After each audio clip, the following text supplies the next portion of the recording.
또 부녀와 친척을 다 찾아왔더라. 아멘. 자, 은혜의 자리, 복된 자리에 오신 여러분, 주님의 이름으로 환영합니다. 대한민국의 기업 중에 두 곳 중에 한 곳이 포스트 코로나가 굉장히 불안하다, 두렵다라는 이야기를 했습니다. 왜냐하면 이 코로나로 기업들 중 56%가 심각한 손실을 입었기 때문인 거죠. 코로나를 제대로 대처하지 못했던 겁니다. 더 두려운 것은 이 코로나 이후로 또 무엇이 올지를 아무도 예측하지 못하는 것이 가장 더 두렵다고 합니다. 제가 경험했던 한국은 제가 있을 때만 하더라도 교육 생활을 하면서 사스나 신종플루, 메르스, 그리고 이번에는 코로나까지 대개는 5년의 주기로 한 번씩 이러한 바이러스 공격들이 왔었습니다. 이 바이러스 공격들이 올 때마다도 신방하기가 참 힘들었어요. 병원에를 들어가지도 못하고, 들어간다 하더라도 인원수 제한에 많은 문제들이 있었습니다. 그런데 여러분, 과연 이 다음에 무엇이 올까? 여러분 한번 생각해 본 적 있으십니까? 무엇이 우리 가운데 찾아올까? 그런데 진짜 문제는요, 우리가 아무것도 준비가 되지 않았다라는 것입니다. 속수무책으로 넘어질 수밖에 없고요, 무방비 상태에서 공격을 당할 수밖에 없는 저희들인 거죠. 그러니까 두려울 수밖에 없는 겁니다. 우리의 사회도 그렇지만 교회도 마찬가지 아니겠습니까? 교회도 많은 심각한 문제들을 안고 있습니다. 50개 이하의 그런 개척 교회 중에 30%가 문을 닫았고요, 모든 교회의 재정 25%가 감소했습니다. 교육자로서 이러한 부분들까지도 두렵습니다. 하지만 하나님께서 우리 가운데 주시는 귀한 말씀이 있죠. 시편의 말씀인데, 시편의 말씀 46편 1절에서 3절까지의 말씀입니다. 제가 봉독해 올려드립니다. 하나님은 우리의 피난처시요 힘이시니 환난 중에 만날 큰 도움이시라. 그러므로 땅이 변하든지 땅이 흔들려 바다 가운데 빠지든지 바닷물이 솟아나고 뛰놀든지 그것이 넘침으로 산이 흔들릴지라도 우리는 두려워하지 아니하리로다. 우리는 두려워하지 아니하리로다. 보십시오. 하나님의 말씀 속에서 하나님께서는요, 너무나 강력하신 하나님이십니다. 하나님의 말씀에는 분명 흔들림이 없고요, 분명한 선표를 우리 가운데 말하고 있는 것입니다. 하나님은 지금을 살아가고 있는 우리에게도 똑같이 말씀하고 있으십니다. 너희는 두려워할 필요가 없다. 설사 온 세상이 혼란에 빠지고 땅이 흔들리고 또한 산이 부서지고 바다가 솟구쳐 올라가더라도 약속하신 이 말씀 붙들면은 세상이 줄 수 없는 평안을 너희에게 주겠노라 라고 주님께서는 우리에게 말씀하고 계시는 겁니다. 여러분, 이 두려운 시대를 살아가고 있는 성도들에게 정말로 필요한 것은 세상 돈이 아니라 하나님의 말씀인 것을 여러분 믿을 수 있기를 바랍니다. 이 말씀 붙들면요, 그 흔들리는 세상 속에서도 든든한 반석 위에서 살아가는 것처럼 우리는 살 수 있게 되는 것입니다. 사실 우리도 두려운 시대를 살아가고 있는 것 아닙니까? 각자의 어려움 안고 매일 그런 삶에 허덕이면서 힘겨워하면서 이 하루하루를 살아가고 있습니다. 정말 땅은 흔들리고 바닥은 솟구치고 그 불안함과 그 두려움은요, 어쩌면 그런 마음을 안고 이 자리에 나오신 분들도 분명 있다라고 생각을 합니다. 내 사업이 안 되면 어쩌나, 내 자식이 내가 원하는 대로 꿈꿈대로 못 살면 어쩌나, 내 건강이 무너지면 어쩌나, 아니면 내가 지금껏 쌓아왔던 모든 것들이 다 잃게 되면 내가 어쩌나. 여러분, 사랑하는 여러분, 오늘 좀 전에 읽어놨던 시편의 46편의 말씀은요, 그런 하나님의 백성들을 향한 바로 우리 하나님의 음성인 줄 여러분 믿을 수 있기를 바랍니다. 이 음성이 들리면 여러분, 우리는 정말 달라질 수가 있습니다. 한번 따라 하시겠습니까? 그럴지라도 우리는 두려워하지 아니하리로다. 이 시편의 말씀 통해서 주님이 정말 우리에게 말씀하시는 그 바들을 정말 여러분들은 붙들 수 있기를 바랍니다. 하나님은 늘 우리의 우편에 서서 우리에게 말씀하기를 지금도 원하시고 계시고, 그분의 선하심과 그리고 인자하심으로 우리를 인도하기를 원하시는 그런 분이십니다. 여전히 그 성령께서는 우리 안에서 내재하시고 나를 가장 귀하다 여기시고 아름다운 곳으로 우리를 인도하시는 우리 하나님이신 줄 여러분 믿을 수 있기를 바랍니다. 오늘의 성경의 말씀에 보니까 아브라함의 전쟁에 대한 이야기가 등장을 합니다. 아마도 성경에서 시작하는 첫 번째 전쟁의 이야기일 겁니다. 오늘 아브라함이 싸워야 될 상대는요, 그돌라 오멜이라고 하는 연합군입니다. 이 상황이 어떤가 한번 봤더니 창세기 14장 14절의 말씀에 그에 대한 이유가 나옵니다. 이들이 12년 동안 그돌라 오멜을 섬기다가 제13년에 배반한지라, 이렇게 나오죠. 여러분, 원래는 소돔과 고모라와 아드마와 그리고 스보임, 소알이라고 하는 이 5개의 나라가 이 그돌라 오멜에게 12년 동안이나 조공을 바치며 그렇게 그들을 섬겼었던 나라가 있습니다. 그런데 이 5개의 나라가요, 그 나라를 배신을 한 겁니다. 우리는 더 이상 당신에게 조공을 바칠 수 없습니다 라고 이야기하면서 더 이상 우리에게 그것을 달라 하지 마십시오 하면서 전쟁을 일으킨 겁니다. 그러면서 그돌라 오멜의 연합군과 그리고 소돔과 고모라를 포함한 5개의 나라가 전쟁을 하는데 그돌라 오멜의 연합군이 이기게 됩니다. 그 와중에 소돔성에 살고 있었던 이 아브라함의 조카 롯과 그리고 그의 모든 일가족, 그리고 자신들의 물질과 재산까지 모두 다 빼앗기고 결국에는 포로로 잡혀가게 됩니다. 그돌라 오멜이란 이 연합군이 얼마나 강력했냐면 이 5개의 나라가 연합해서 싸워도 이길 수 없었던 강력한 군대였습니다. 어느 주석책을 보니까 뭐라고 나왔냐면 이 그돌라 오멜의 연합군은 이후에 바벨론이라고 하는 나라의 전신이었다라고 이야기하는 학자들도 있습니다. 그만큼의 굉장한 막강한 군대입니다. 그런데 이 군대와 싸우는 이 아브라함의 군대를 한번 보시지요. 사실 군대라고 보기에는 좀 그렇습니다. 전쟁 놀이하는 그냥 오합지졸에 불과해 보이죠. 아브라함의 군사는 집에서 훈련시켰다라고 이야기합니다. 이게 무슨 말입니까? 전문적으로 그들을 양육하지 않은 겁니다. 그렇게 훈련된 군사가 아니었다라는 거죠. 그런데 놀라운 건 이런 아브라함의 군사 318명을 데리고 그돌라 오멜의 연합군을 이겨버리는 역사가 일어나게 되는 겁니다. 여러분, 굉장한 일이었던 거죠. 5개의 나라도 이기지 못했던 곳이 318명으로 그 그돌라 오멜의 그 막강한 군대를 이겨버린 겁니다. 계란으로 바위를 쳤는데 바위가 깨져버린 거죠. 있을 수 없었던 일들이 일어나게 된 것입니다. 한번 보시지요. 땅이 흔들립니다. 산이 무너지고 바다가 솟구치는 겁니다. 불가능한 이 전쟁이 정말 아브라함이 하나님의 백성들이 이기는 것을 바로 성경은 우리 가운데 보여주고 있는 것입니다. 그래서 그렇게 시인이 외쳤던 거죠. 두려워하지 아니하리로다. 하나님의 백성들이 이렇게 살았다. 과거에 너의 믿음의 조상들은 이러한 믿음으로써 이기면서 살았다라고 우리에게 가르쳐주고 있는 것입니다. 정말 우리는 막막하고 예측 불가능한 세대, 이 어려운 세대를 살아가고 있다라고 좀 전에도 말씀드렸지만 여러분 스스로도 생각하고 계실 겁니다.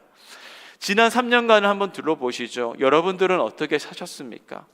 오늘의 성경은 이 아브라함의 전쟁을 통하여서 우리가 이 두렵고 이 혼란한 시대를 어떻게 살아가야지 되는지에 대해서 우리에게 이야기하고 있는 겁니다. 여러분, 우리는 그냥 살아왔었습니다. 그냥 건디고 그냥 버티는 것으로 만족했었습니다. 하지만 성경은요, 우리에게 그렇게 얘기하지 않습니다. 너희는 이길 것이다 라고 얘기합니다. 승리할 거야 라고 우리에게 얘기하는 것입니다. 아브라함처럼요, 우리의 교회도 우리의 가정도 그리고 우리 모두의 개인들도 이 두려운 시기를 이기는 역사가 있기를 정말 예수님의 이름으로 축복합니다. 여러분, 이 이기는 비결의 말씀을 준비했습니다. 요한일서에 보니까 5장 4절의 말씀에 보니까 이런 말씀이 있습니다. 무릇 하나님께로부터 난 자마다 세상을 이기느니라. 세상을 이기는 승리는 이것이니 바로 우리의 믿음이다 라고 얘기하지요. 뭐라고요? 우리의 믿음이 이긴다라고 말하는 겁니다. 여러분, 매번 말씀드리는 거지만 성도는 교회를 다니는 사람이 결코 아닙니다. 성도는요, 바로 하나님을 믿는 사람입니다. 성도는 이 믿음으로 살아가게 될 때 이길 수 있게 되는 겁니다. 그냥 교회 다닌다고 이기는 거 아니라고요. 상백 18명의 사병으로 그 그돌라 오멜의 그 연합군을 이길 수는 없었습니다. 그런데 이 아브라함을 보시죠. 이 아브라함은요, 서슴없이 이 전쟁터에 뛰어들게 됐던 겁니다. 100이면 100 모든 사람들이 얘기할 겁니다. 이 전쟁 너 절대로 나가면 안 돼. 야, 너 가서 죽을 건데 왜 거기 가냐? 가지 마라. 죽을 거다. 모두 다 말렸을 겁니다. 여러분, 잊지 마십시오. 전략으로, 또한 전력으로 상대는 안 되지만 전쟁이 하나님께 속해졌다라는 것이 그의 마음이 있었다라는 겁니다. 믿음은요, 이렇게 사람을 바꾸는 능력이 있습니다. 우리의 말을 바꾸게 되고, 그리고 믿음은 우리의 행동을 바꾸고 우리가 움직이는 사람으로서 바뀌게 되는 겁니다. 사랑하는 여러분, 우리 속에 세상의 많은 방법의 소리가 들리지 않습니까? 이러한 시기, 이 어려운 시기 어떻게 살아라, 주식은 어떻게 투자하고 어떻게 살면 너희들 이 어려운 시간에서도 이길 수 있을 것이다. 세상의 많은 소리들이 우리 가운데 있지만 그것을 듣기보다는 하나님을 향한 이 믿음이 꿈틀거릴 수 있는 우리 성도님들이 될 수 있기를 바랍니다. 그게 바로 우리가 살아가야 할 삶의 방법이라는 것이죠. 다윗을 보십시오. 다 도망가지 않습니까? 다윗이 골리앗 앞에서 뭐라고 말합니까? 너는 칼과 단창으로 내게 나오지만 이게 뭐죠? 세상의 방법입니다. 나는 만군의 하나님 여호와 이름으로 내게 나아간다. 여러분, 이것은 바로 성도의 방법인 것입니다. 왜 나갑니까? 골리앗 앞에, 그 큰 골리앗 앞에 우리는 밟아 죽을 텐데. 다윗이 그때 그렇게 말을 하죠. 내가 이 과거에 목동일 때에 그 양을 칠 때 사자와 곰이 내 양을 물어가면은 하나님이 그 사자를 이기게 하셨다라는 거예요. 곰을 이기게 하셨다라는 겁니다. 여러분, 이게 무슨 말입니까? 당장의 전쟁터보다도 이전에 먼저 하나님이 자신의 삶에서 그렇게 역사하신 것을 이 다윗은 경험을 했던 사람입니다. 그러니 블레셋 골리앗 앞에 나아가서 당당하게 설 수 있었던 거죠. 여러분, 여러분의 삶의 그 현장마다도 하나님을 만나는 역사가 일어나면은 내 속에 그러한 믿음이 생기게 되는 것입니다. 이 믿음이라는 것은 참 놀랍게도 그냥 하늘에서 뚝 떨어지는 것 아닙니다. 그냥 기도 한번 했다고 내게 믿음 생기는 거 결코 아닙니다. 내 삶의 현장에서 매일 하나님 만나고 동행하면서 하나님의 그 살아계심, 그 실존하심을 믿으면서 깨닫게 되는 그 현장에서, 삶의 그 현장 속에서 우리는 우리의 믿음이 회복되어지고요, 믿음이 곧 간증으로 변하는 역사가 일어나게 된다라는 것입니다. 저희 아들이 둘째가 있습니다. 5살 때쯤일까요? 한국에 있을 때 서울에 있는데 저희 사택 옆에 보면은 놀이터가 있습니다. 사실 한국은 여러분들이 잘 아시다시피 미국처럼 부모님들이 굳이 놀이터 가는데 따라가지 않습니다. 그냥 아이들끼리 잘 뛰어가서 놀이터에서 놀다가 집에 돌아오곤 하는데, 저희 사택 바로 옆에 있는 놀이터라서 또 저희 집에서 잘 보이는 곳이라서 아이들이 종종 놀이터에 놀러를 갔었습니다. 그런데 그 동네에 보면 7살짜리 형이 하나가 있는데 굉장히 괴짜입니다. 동네에서 소문이 났어요. 지나가는 아이들마다 툭툭 치면서 시비를 걸기도 하고, 애들이 놀이터에서 시소를 타거나 그네를 타려 할 때 힘으로 밀어서 애들을 떨어뜨리고 자기가 타곤 했었습니다. 굉장히 좀 질이 안 좋은 친구였습니다. 어느 날 제가 퇴근을 하고 집을 들어갔는데 다니엘이가 보이는 거예요. 다니엘 아빠 왔다. 딱 그러는데 다니엘이가 탁탁 털고 탁 일어나더니 그 7살짜리 형에게 다가가서 뒤통수를 그냥 후려쳐버렸습니다. 상상이 안 가시죠? 저도 깜짝 놀랐어요. 그 소심한 애가 그렇게 진짜 후려쳐버리더라고요. 그러면서 저한테 달려오더라고요. 물론 제가 미안하다고는 했지만 제 속은 좀 시원했었습니다. 그때 알았어요. 이 5살짜리 애도요, 아빠가 세다라는 이 믿음이 있으니까 꿈틀거리더라고요. 움직이는 겁니다. 하나님 안 보인다고 여러분, 우리 하나님의 위대한 몸 믿으면은 여러분 우리 안 되는 겁니다. 하나님은 내가 겪고 있는 이 어려움과 우리 상황보다도 더 크신 하나님이신 줄 여러분 믿을 수 있기를 바랍니다. 이 믿음이 생기면요, 이 5살짜리 꼬마애가 꿈틀겼던 것처럼 우리도 그렇게 행동할 수 있고요, 달라질 수 있게 되는 것입니다. 우리 교회도 이렇게 좀 행동했으면 좋겠습니다. 믿음으로 이길 수 있었으면 좋겠습니다. 자, 그러면 이 믿음이 자라나기 위해는 2가지가 좀 필요합니다. 무엇이냐? 바로 말씀의 중심과 그리고 예배의 중심의 삶입니다. 한번 따라 하시겠습니까? 바르게 알고 뜨겁게 만나면 믿음은 자란다. 여러분, 믿음이 자라는 방법, 바른 신학 위에 바른 하나님을 아는 겁니다. 여러분, 이게 제일 중요한 겁니다. 교회에서 만족하지 못한다고 외부로 나가시면 안 되십니다. 다른 신학이 들어가시면 여러분 다른 믿음을 갖게 되는 겁니다. 지난 50년의 세월 동안에 하나님은 우리 교회를 바른 말씀의 신학 위에 하나님께서는 지금까지 세워주셨습니다. 여러분, 이게 뭐냐고요? 정말 중요한 게 이게 바로 뿌리라고 얘기합니다. 뿌리요. 그 뿌리가 병들지 않으면은 반드시 열매를 맺게 되어져 있습니다. 풍성한 거목이 되는 겁니다. 이 시대에 누구나 쉬어갈 수 있는 그 그늘을 세상 가운데 제공을 하는 겁니다. 그게 바로 저희 교회라는 거죠. 저희 교회가 그런 믿음 있는 교회가 될 수 있기를 바랍니다. 또 뭐 하나가 뭘까요? 복음의 능력으로 뜨겁게 하나님을 만나는 교회가 바로 믿음이 자라는 교회로서 쓰임받게 되는 것입니다. 이 세상의 법칙 중에 변치 않는 법칙이 하나가 있는데 바로 뿌린 대로 거둔다라고 하는 법칙입니다. 이 원칙을 여러분 잘 아시죠? 이 원칙이 성경에도 나와 있습니다. 시편의 126편 5절과 6절의 말씀 보시죠. 우리 한번 다 같이 읽겠습니다. 함께 읽겠습니다. 시작.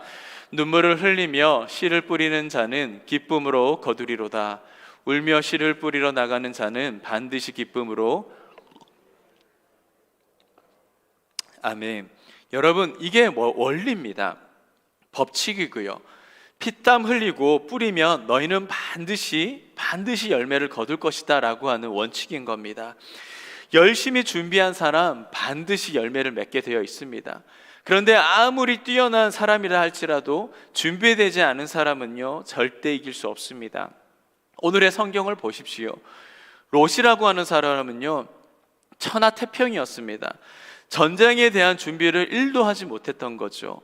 그는 굉장히 좋은 땅, 비옥한 땅에 살던 사람입니다. 어찌 보면 이 아브라함보다도 좋은 환경에 살았던 사람인 겁니다. 어떤 것도 대신 준비하지 않았습니다. 대비하지 않았던 거죠. 결과는 그가 어떻게 됩니까? 포로로 잡혀가지 않습니까? 그런데 아브라함은 준비했습니다. 왜 준비했는지에 대해서는 성경에 나오진 않지만 아마 성령께서 그를 인도하셨던 것 같습니다. 14절의 말씀 다시 한번 보겠습니다. 14절입니다. 아브라함이 그의 조카가 사로잡혔음을 듣고 집에서 길리고 훈련되자 318명을 거느리고 단까지 쫓아갔다 말씀하고 있죠. 아브라함은 왠지 모르지만 318명의 사병을 집에서 기르고 또한 훈련시켰습니다. 만약의 상황에 이 사태와 대비를 하겠노라고 성경은 그렇게 얘기하고 있는 것입니다. 여러분, 준비하니까 그 강한 상대도 이길 수 있는 것 아니겠습니까? 성도는요, 하나님을 잘 믿는 것 물론 당연한 겁니다. 하지만 믿음 위에서 우리가 그렇게 준비할 수 있는 지혜로움이 우리에게는 너무나도 필요한 것 아니겠습니까? 세상에 우연의 성공은 없습니다. 그런 우연한 성공은 없다라는 거죠. 잘 되는 교회는, 잘 나가는 교회는 그만한 충분한 이유가 있는 것입니다. 먼저 영적으로 여러분, 우리는 준비해야 합니다. 인생은 언제 어떻게 어려움이 닥칠지, 힘든 일이 닥칠지, 그런 일들이 생길지 누가 알겠습니까? 아무도 모르지 않습니까? 어릴 적에 저희 집에는 저희 아버지 어머니가 맞벌이를 하셨습니다. 제 초등학교 6학년 때쯤일까요? 투자한 데가 좀 안 돼서 어머니가 그때부터 일을 시작을 하셨었는데, 어머니는 새벽 일찍 나가셨습니다. 제가 일어나기 전에 출근을 하셨고, 제가 학교에 갔다 와서 집에 있을 때 저녁 시간대쯤에 어머니가 오셔서 밥상을 차려주곤 하셨었습니다. 그런데 지금도 생각나는 그 어머니의 모습이 어떤 모습이 있냐면은, 그렇게 밤새, 그러니까 낮 동안 그렇게 힘들게 일을 하시고 오시면, 집에 오시면 피곤하시잖아요. 굉장히 피곤하실 텐데 저희의 밥을 차려주시고 가방을, 짐을 싸십니다. 짐을 탁 가방을 싸시고 어딘가 가시는데 늘 어머니께서는 교회에 가셔서 그렇게 기도를 하셨었습니다. 그래서 언젠가 명절 때에 어머니한테 물어봤습니다. 엄마, 그때 엄마 지금도 그러시지만 엄마는 지금 왜 그러셨어요? 그렇게 그때는 힘드셨을 텐데, 일도 하셨을 텐데, 일도 하고 집에 왔을 때 좀 쉬면 좋은데 왜 그렇게 교회 가서 기도를 했어? 그렇게 얘기해서 물어봤더니 그때 제게 어머니께서 하셨던 말씀이 뭔지 아십니까? 규성아, 네가 지금 그 기도 먹고 살고 있어. 그 얘기하고 계셨습니다. 그 얘기하셨어요. 저는 제가 잘나서 목회하고 제가 잘나서 설교하는 줄 알았습니다. 그런데 가만히 돌아보니까 제 어머니 아버지가 영적으로 준비하시고 그 기도로서 준비하시고, 그랬더니 내가 오늘을 살아가고 오늘을 먹고 오늘을 걸어가는 그것을 제가 깨닫게 되었던 거죠. 그래서 설교를 할 때마다도 어머니께 항상 저는 말씀을 드립니다. 말씀을 드리고 지금도 어머니는 기도하고 계실 거예요. 여러분, 내일을 준비하는 성도는요, 열심히 일만 하는 거 결코 아닌 거죠. 하나님 그분의 은혜를 구하고요, 아까도 장로님이 말씀하셨는데 기도를 저축을 하십시오. 그리고 기도의 보험을 좀 들어 놓으세요. 여러분 그러고 계십니까? 좋은 아버지, 어머니, 부모님 되기를 원하신다면은 여러분들의 자녀를 위해서 기도를 저축할 수 있는 이 영적인 준비자가 될 수 있기를 예수님의 이름으로 축복합니다. 또 하나는 다른 게 아닌 실력을 준비하는 것 아니겠습니까? 여러분, 준비된 만큼 쓰임받게 되어져 있습니다. 바울을 보십시오. 바울은요, 가말리아의 그런 문화에서 공부를 하고 있었습니다. 그렇게 준비되니까 신약 성경의 3분의 1 이상이 그가 저수를 하죠. 모세를 한번 보시죠. 모세는 어떤 사람이었습니까? 애굽의 왕실에서 공부를 했고요, 하나님께서 그를 준비시켰었습니다. 모세오경을 적어버리죠. 그 어렵던 율법을 정리를 해버리는 사람이 됩니다. 여러분, 딱 준비된 만큼 하나님께서는 쓰시더라고요. 한번 따라 하시겠습니까? 딱 준비된 만큼이다. 하나님께 여러분들이 한번 물어보시죠. 하나님, 내가 얼마나 크겠습니까? 하나님, 내가 얼마나 성장하겠습니까? 내가 얼마나 하나님 앞에 쓰임 받겠습니까?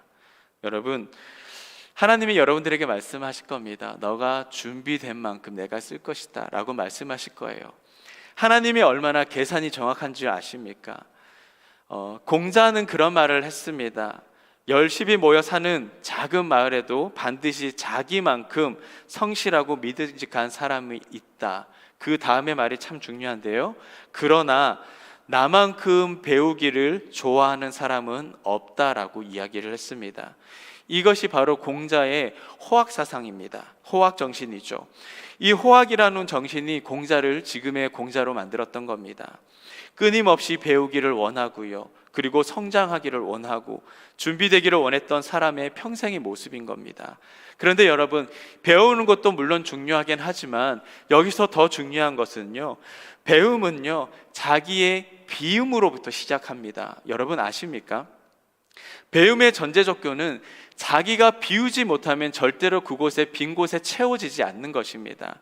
우리 교회는 미래를 준비하고 실력으로 준비하고 무엇인가 끊임없이 배우는 교회가 되기를 원한다면은, 발전하기를 원한다면은 우리 교회 안에 비워내야 될 것들은 분명하게 비워야 되는 겁니다.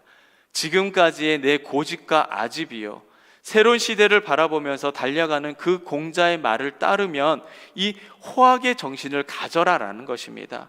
그 멋진 일들이 바로 우리 교회를 통하여서 일어날 수 있었으면 좋겠습니다. 그런데 정말 안타까운 일들은 이 비우는 것, 물론 새로운 것들을 시도를 하지만 언제부턴가 다시금 과거로 돌아가는 우리들의 모습 보십시오. 왜 그럴까요? 비우지 못했기 때문인 겁니다. 자기 것을요. 내가 지금껏 이렇게 살아봤더니, 내가 지금까지 신앙생활을 해봤더니, 여러분 혹시 여러분 이 버릇처럼 많이 뱉은 말이 혹시 이러한 말씀 아니십니까? 내가 지금 경험해봤더니, 나는 이렇게 해봤는데. 여러분, 저도 우리 자식들 키울 때 저도 그렇게 얘기합니다. 내가 너 때는 말이야. 그 얘기를 제일 많이 하는 것 같아요. 저도 반성하고 있습니다. 10년 전에 했던 방법들에 대해서 내가 이때는 이게 좋았던, 지금 10년 거 그대로 가지면 10년 동안 저희 교회는 정체입니다. 10년 동안 발전이 하나도 없었던 거예요.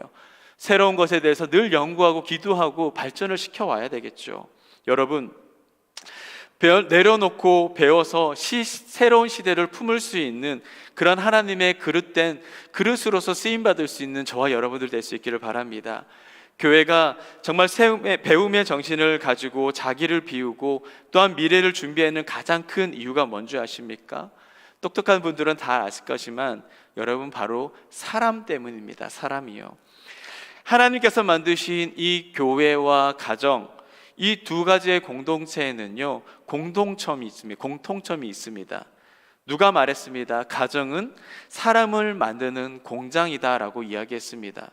또 어떤 신학자는 얘기했습니다. 교회는 하나님을 변화시키는 곳이다라고 하나님이 사람을 변화시키는 곳이다라고 이야기를 했습니다. 사랑하는 여러분, 교회와 가정은요, 멋진 하나님의 사람들을 세우는 장소인 줄 여러분 믿을 수 있기를 바랍니다. 오늘의 14절의 말씀 다시 한번 보시죠. 아브라함이 그의 조카가 사로잡혔음을 듣고 집에서 길리고 훈련된 자 318명을 거느리고 단까지 쫓아갔다 얘기하죠. 아브라함이 길리고 또한 훈련된 자 318명이 군사가 있었다라고 말하는 것을 봅니다. 여기서 길리다라고 하는 말이 히브리 말로 얄리드라는 말을 씁니다. 이 얄리드라는 말은요, 태어났다라는 뜻입니다. 아브라함의 집에서 여러분 태어난 사람입니다. 이 말을 하고 있는 거죠. 이 318명이 어디서 돈을 주고 사온 사람들, 용병들 아니었습니다. 그들은 한 가정에서 사는 가족과 같은 사람들이었다라고 이야기하는 겁니다. 여러분, 물론 아브라함 집에서 생물학적으로 태어나지 않았을 수도 있습니다. 하지만 그 집 안에서 변화되고 또한 거듭나서 다시 태어난 사람들이었다라고 이야기하고 있는 것입니다. 여러분, 진짜 가족이 되면은 그 집에서 거듭나게 되는 겁니다. 그 집에서 태어나게 되어야 됩니다. 하나님께서 우리 교회에 많은 아이들을 보내주셨습니다. 여러분, 우리 교회 보세요. 다른 교회랑 비교하면 안 되지만은 어느 교회 가도 요즘처럼 이 시대에 유스나 청년이나 주일학교의 사람들이 이렇게 모이는 교회 사실 없습니다. 주변에 한국의 교회 친구들 교회도 물어보면 1000명, 2000명 되는 교회에도 청년 50이 안 모인대요. 하지만 하나님은요, 우리 교회에 이렇게 다음 세대 우리 아이들을 보내주셨습니다. 그 웃음소리가 이곳을 떠나지 않습니다. 그런데 정말 이 아이들이 우리 마이미 한인장로교회의 가족이 되려면 여러분 여기서 태어나야 되는 것 아니겠습니까? 여러분 아멘이십니까? 그게 교회의 본질적 사역이라는 것입니다. 오늘의 요한복음 3장 3절의 말씀에 보니까 예수님이 니고데모에게 그런 말씀을 하셨습니다. 함께 읽겠습니다. 예수께서 대답하여 시작. 예수께서 대답하여 이르시되 진실로 진실로 내게 이르노니 사람이 거듭나지 아니하면 어떻게 거듭난다고요? 5절의 말씀도 한번 보시죠. 5절입니다. 예수께서 대답하시되 진실로 진실로 내게 이르노니 사람이 물과 성령으로 나지 아니하면 하나님의 나라에 들어갈 수 없느니라. 여러분, 우리들의 아이들과 그 젊은이들, 특히 우리 교우들, 그 예배와 그 말씀을 통하여서 이곳에서 이 성전에서 거듭나게 될 때에, 성령으로서 거듭나게 될 때에 진짜 가족이 되고요, 일꾼이 되고 그리고 변화되는 역사가 일어나게 됨을 여러분 믿을 수 있기를 바랍니다. 교회는 이것을 위해서 하나님께서 세워주신 겁니다. 우리 마이미 한인정로교회가 이곳에서 정말 성령의 이름으로써 세계를 향하여서 선교를 하고요, 또한 성령의 능력으로서 사람을 변화시키는 멋진 교회로 쓰임받을 수 있기를 바랍니다. 또 14절에 보니까 훈련되다 라는 말이 나오죠. 이 훈련되다 히브리 말로요 카니아라고 씁니다. 카니아. 연습하고 준비하다라고 쓰는데, 그때 여기서 또 다른 말이 있습니다. 헌신되다라는 말이 또 있습니다. 헌신되다. 여러분 기억할 수 있길 바랍니다. 어느 부서이든 간에 어느 공동체이든 간에 훈련된 헌신자들이 있으시면은요, 절대 망하지 않습니다. 여러분 승리할 수 있게 되는 겁니다. 정말 이런 말씀 드려서 죄송하지만 장로 되고 또 권사 되고 집사 되고 직분을 받는 게 다가 아니라는 겁니다. 훈련되지 않은 직분자는요, 어찌 보면 교회를 더 아프게 할 수도 있습니다. 하지만 그가 정말로 준비되고 훈련된 사람이면 말이 달라집니다.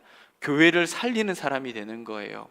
힘들어하는 교우들의 눈물을 닦아주는 그런 일꾼으로서 하나님의 쓰임받게 되는 것입니다. 우리가 훈련이 되면은요, 이렇게 세상을 이길 수 있게 되는 거죠. 세상이 뭐라고 얘기를 하고 교회를 짓밟아 버린다 할지라도 저희 교회는 절대 무너지지 않습니다. 더 든든하게 하나님께서 세워서 가는 그 역사가 일어날 줄 믿습니다. 준비된 교회, 더욱더 사랑할 줄 아는 그 교회, 이거 정말 하기 어려운 거 너무나 잘 압니다. 저도 매일매일 순간순간이 도전입니다. 우리가 제일 못하는 것 아닙니까? 가르치고 사랑하는 것. 우리 같이 고민하고 더욱더 우리가 연구해서요, 이 두려운 시대에 더욱더 이기고 승리할 수 있는 교회로서 만들어갈 수 있는 정말 저희가 교회가 될 수 있기를 예수님의 이름으로 축복합니다. 마지막으로 어떤 목사님께서 설교를 하셨는데, 그 설교를 듣는데 그 예화가 너무 은혜가 돼서 여러분과 함께 나누고 말씀을 맺겠습니다. 어느 한 교회에 혼자 사시는 독거 할머니 권사님이 계셨답니다. 겨울이 되니까 혼자 사시잖아요. 목사님이 이분이 너무나 걱정돼서 부교역자들과 함께 이 독거 노인의 그 할머니 권사님 댁에 신방을 가시기로 하신 겁니다. 근데 이 할머니가 이제 경제적으로 썩 넉넉하지 않으셔서 소위 말하는 판자촌과 같은 곳에서 살고 있었답니다. 얼마나 꼭대기에 사시는지 차도 들어갈 수 없고 끙끙거리면서 이 목사님과 이 부교역자들이 함께 올라가서 권사님 댁에 신방을 갔습니다. 그런데 가서 도착을 하고 방 안을 앉았더니 놀란 거예요. 그 겨울에 바닥에 연탄 하나 못 대고 냉방에 앉아 계셨던 거예요. 바닥이 너무 차가웠던 겁니다. 권사님이 교육자들이 오니까 너무 반갑고 해서 너무 반가워서 굉장히 분주하게 움직이셨대요. 그랬더니 권사님께서 말씀하셨답니다. 목사님이 오셨는데 내가 사이다라도 대접을 해야겠다고 옷을 주섬주섬 입으시면서 밑에 있는 가게로 내려가셨답니다. 목사님과 부교육자들이 그 사이에 그 집 안에 이리저리 둘러보다가 한쪽 벽에 조그만한 쪽지가 붙어 있는 것을 본 겁니다. 좀 신기하게 보고서 부목사님에게 저기 붙여 있는 종이가 뭐냐고 이 목사님께서 물어봤더니 부목사님이 유심히 이 종이를 봤습니다. 그런데 그게 다름 아니라 수표가 붙어 있는 거예요. 공을 세봤더니 하나 둘 세봤더니 1억 원짜리 수표가 그 벽에 풀에 붙여져 있었던 겁니다. 아니 이게 가짜인가? 진짜 애들이 갖고 노는 그런 종인가? 싶어서 권사님 오면 물어보겠다고 생각을 했던 거죠. 권사님이 오셨습니다. 권사님, 저 벽에 붙어있는 저거 뭐예요? 저 종이 뭐예요? 물어봤더니 이 권사님께서 말씀하십니다.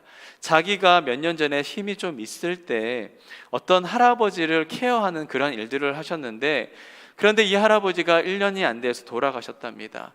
돌아가실 때 너무 고맙다고 손에 종이 하나를 꼭 쥐어줬는데 그게 그 종이라는 거죠.